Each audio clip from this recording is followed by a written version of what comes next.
There's just two areas here. Let me deal with the Caribbean and then just deal with one of the downsides of that decision taken by the UK.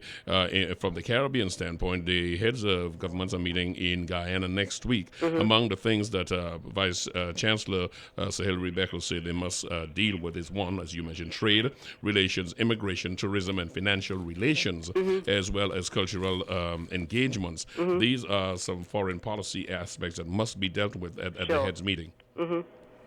Uh, Yes, I totally agree with those. Yes.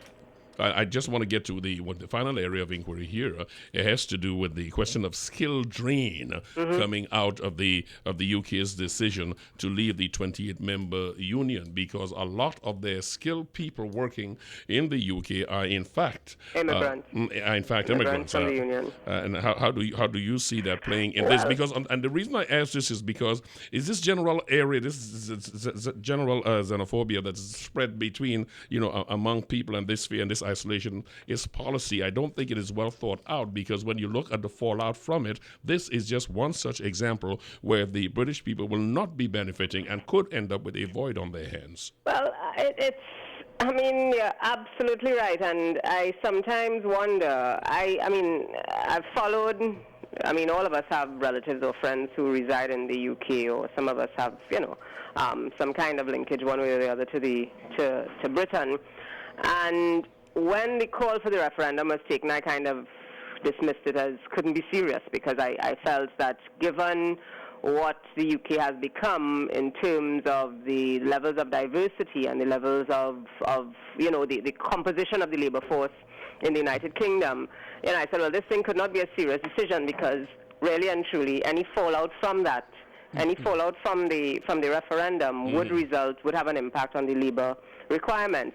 So, for example, many months ago, I think at the beginning of this year or late last year, there's a report carried in the British newspapers that was essentially asking the government to review their educational strategy, because too much attention was being paid on university graduates and insufficient attention being paid on skilled labor, to the point where skilled labor has to be imported. So you find a lot of the carpenters, a lot of the masons, a lot of the plumbers coming from other members of the union.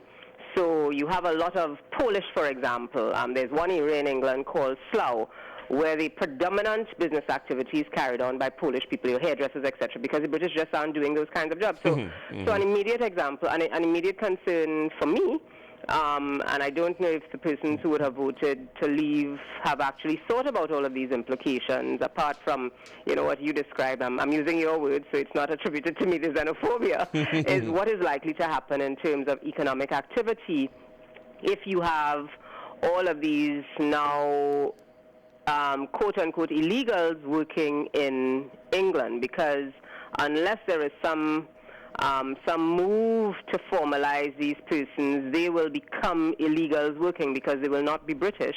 They would presumably still be Polish, so they will require some kind of work permit. And there are a whole host of other implications. Premier League football in England, where I was having a very heated discussion with a relative of mine a couple of weeks ago, who was lamenting the fact that English football is no longer English football, because all of the teams have their fair share of players from the European Union. Yes. There are now work permit requirements because of Britain's exit from the European Union. So I'm not too sure if all of these issues were thought about.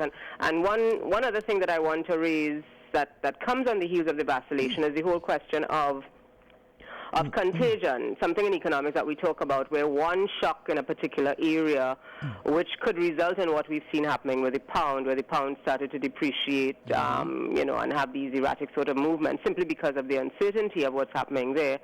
Whether that contagion is likely to spread to the rest of the European Union and cause similar concerns, and I suspect that concern for the financial contagion is one of the reasons that some of the other members of the union have been talking about, Britain, can you just get on with this and, just get out if you want to get out, so that we could kind of preserve the financial and economic stability of the rest of the European Union. So, I mean, it's a very interesting story that has started to unfold, interesting from an economic and a geopolitical perspective, and really it's for us to wait and see what happens. But also, I think, for the Caribbean region, because of our vulnerabilities, we really can't afford to find ourselves in a situation where the financial fallout or the economic fallout from the Brexit significantly impacts on our economy. We simply cannot afford that. So I'm hoping that as the CARICOM heads of government meet, but certainly as the writing has been on the wall for the last several months in terms of this referendum, that appropriate preparations have been in the works behind the scenes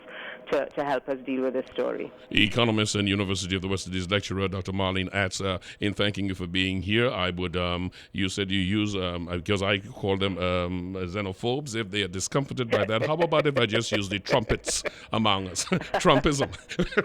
I thank you very much for taking the time to be with us. Have yourself a very wonderful Sunday, and we will be calling again. You too. Thank you very much. I thank you so much. It is 11 o'clock in the morning. You have in Brunch from 107.7. My name is Bishop. Come back with attorney Donna Powell. Going to deal with that very serious issue we have of the pictures being exposed on the internet. The issue of cybercrime is our discussion next.